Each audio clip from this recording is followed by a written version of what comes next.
After 3 years of upheaval in Egypt, this is the man who could come out on top.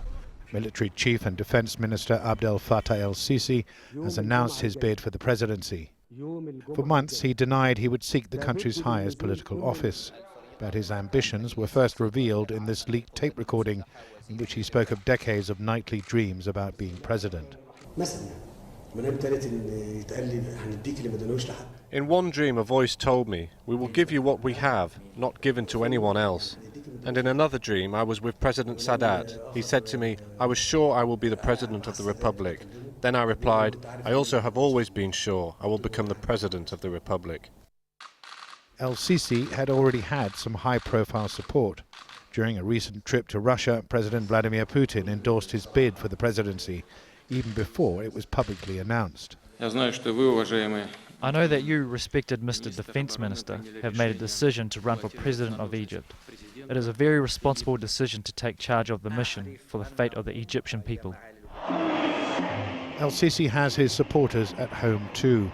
He rose from relative obscurity to global prominence after deposing Egypt's first democratically elected civilian president, Mohamed Morsi.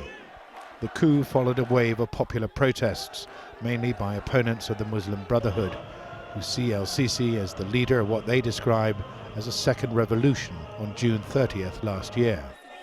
But there are many others against his rule.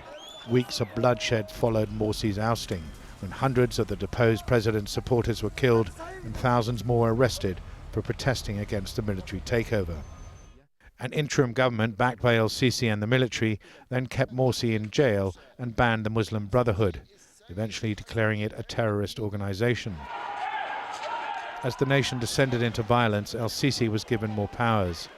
A year and a half after Morsi gave him the rank of Colonel General, he now holds the higher post of Field Marshal, given to him by his own appointee, interim President Adli Mansour. El-Sisi says he's running for president because it's the will of the people.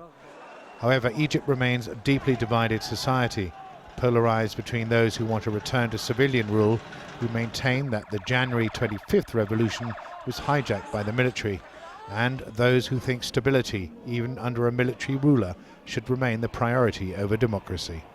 Toksvig, Al Jazeera.